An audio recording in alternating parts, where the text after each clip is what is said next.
ఈరోజు మనం జరుపుకోవడానికి కారణం గిడుగు వెంకటరామూర్తి. ముందుగా మనం మాతృభాష దినోత్సవ శుభాకాంక్షలు తెలియజేసుకుంటున్నాను అందరికీ. అయితే మనకి మన భాష గురించి సేవ చేసినటువంటి గిడుగు వెంకటరామూర్తి గురించి చెప్పుకున్న తర్వాత మాతృభాష గొప్పతనం చెప్పుకున్నాము. మనకి మొదటగా అంటే దాదాపుగా క్రీస్తు పూర్వం మనకి మన భాష అనేది ఆవిర్భవించింది.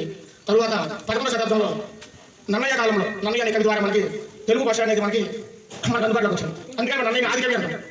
అయితే అప్పుడు భాష అయితే ఉంది, కానీ ఆ భాష ఎలా ఉన్నాయా అంటే గ్రాంధిక భాషలో ఉంది, పద్య రూపంలో ఉంది. అది కేవలం పండితులకు మాత్రమే అర్థమైంది అనమాట. అంటే మిగతా వాళ్ళకి అర్థం కాదు. బాగా చదువుకున్న వాళ్ళకి మాత్రమే ఆ భాష అర్థమవుతుంది, మిగతా వాళ్ళకి ఆ భాష అర్థం కాదు. రీసౌండ్ వస్తున్నా సార్? సరే సరే okay.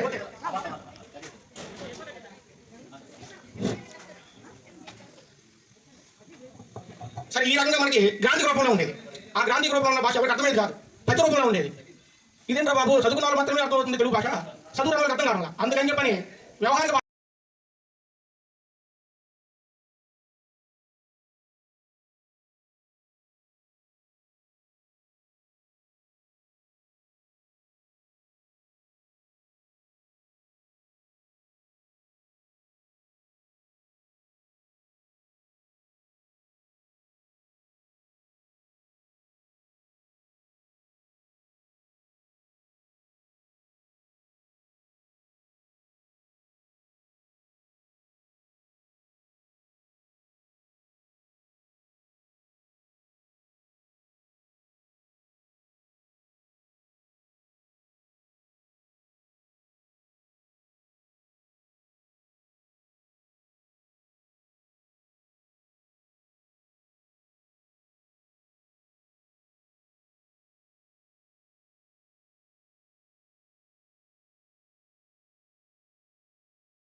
Attention! Flag salute! Order!